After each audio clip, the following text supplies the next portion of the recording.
ओम नमो फलसिद्धाय. शिवशरणात मंडळी, गुरुप्रसादाची थोर या यूट्यूब चॅनलवरती आपलं स्वागत आहे. तर मंडळी, आज आपण श्री सिद्धानुभूती या अभंग संग्रहातून श्री वेदांताचार्य शिवाचार्य रत्न सद्धर्म शिखामणी श्री शतस्थल ब्रह्मी 108 सद्गुरु सिद्धलिंग शिवाचार्य गुरुमाऊली म्हणजे साखर खेडेकर बाबा यांनी लिहिलेल्या अभंगाचं चिंतन करणार आहोत.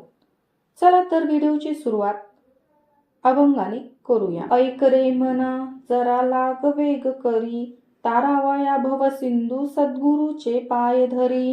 तुझ्या सवे फिरता विषय बाजारी, भ्रमलो भटकलो शीन झाला भारी.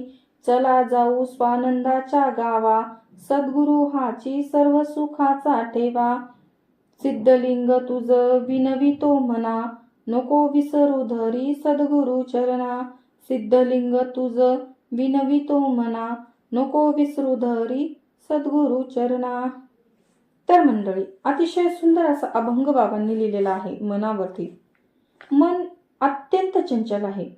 ज्या वस्तूची अपेक्षा ते करतं ते वस्तू मिळाल्यावर सुद्धा ते शांत होत नाही. आपल्याला नुसतं भासतं की मन आपला शांत झालाय, परंतु दुसऱ्या क्षणी ते पुन्हा चंचल होते.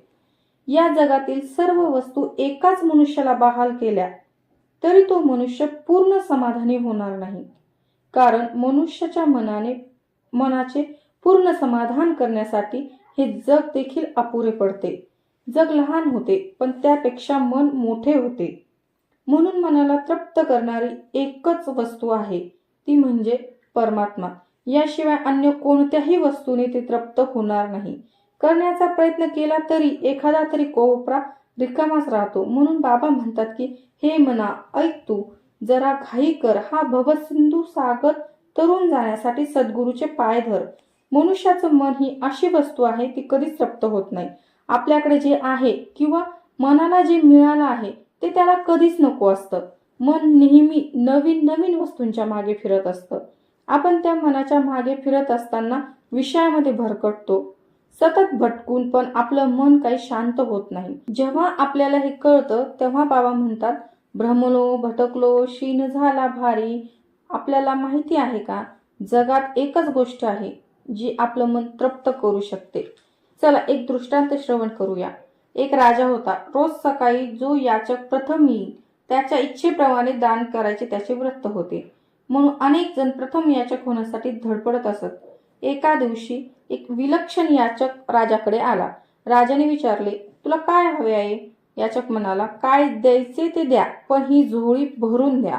राजाने पाहिली त्याची झोळी छोटीशी होती. राजाने सेवकांना आज्ञा केली, धनधान्य वस्त्रांनी या याचकाची झोळी भरून टाका. सेवकांनी वस्तू आणायला ओतायला सुरुवात केली. काही केल्या झोळी भरेना. धान्याचे कोठार रिकामे झाले. खजिना रिकामा झाला. राजा कंगाल झाला. तरी पण ती झोळी काय भरायला तयार नाही. तो हात जोडून याचकाला म्हणाला, महाराज, ही झोळी लहान पण एवढी मोठी विलक्षण दिसते. कोणत्या वस्त्रापासून ती बनवली आहे? याचक हसून म्हणाला, ही साध्या वस्त्रापासून बनवलेली नाही तर मनाच्या वस्त्रापासून बनवलेली आहे, म्हणून ती कधीच भरणार नाही. राजाने विचारले, पण महाराज, जगात एखादी तरी वस्तू असेल की जिच्यामुळे ही झोळी पूर्ण भरेल? याचक म्हणाला, परमात्मा, ही वस्तू यात टाकली तर ही झोळी पूर्ण भरते. सांगायचं तात्पर्य एकच की जगातल्या साऱ्या वस्तू एकाच माणसाला अर्पण केल्या तरी तो पूर्णपणे तृप्त होऊ शकणार नाही. ज्याच्या हृदयात परमात्म्याचा निवास आहे तोच पूर्ण संतुष्ट राहू शकतो. त्याला भोगाची सामग्री कमी मिळाली पण त्यात तो समाधान मानतो. तर मंडळी, बाबा आपल्या मनाला म्हणतात की चल मना, स्वानंदाच्या गावात चल, जिथे सद्गुरू राहतात, तिथे संपूर्ण सुखाचा ठेवा आहे. मना, मी तुला विनंती करतो, इकडे तिकडे भटकून सद्गुरूचे चरण विसरू नको. तुला ज्या अक्षय सुखाचा ध्यास लागला आहे ते सुख तुला सद्गुरूच मिळवून देतील. तर मंडळी, आपलं मन सतत भरकटत राहतं, इकडे तिकडे तिकडे इकडे. एक खूप छान श्लोक आहे बघा, मनोही रामम संसार वनमर्कटम. म्हणजे आपलं मन माकडाप्रमाणे असते, या झाडावरती त्या झाडावरती इकडे तिकडे पळ. तर आपण त्या मनाला सद्गुरूचं स्मरण करून, परमात्म्याचं, भगवान शिवाचं नामस्मरण करून स्थिर केलं पाहिजे. तर मंडळी अतिशय सुंदर असे अभंग बाबांनी लिहिलेले आहेत. तर शक्य झालं तर आपण हा ग्रंथ घेऊन त्यातील अभंग नक्की वाचा. झालेली सेवा सिद्धाच्या चरणी समर्पित. ओम नमो परसिद्धाय. धन्यवाद मंडळी.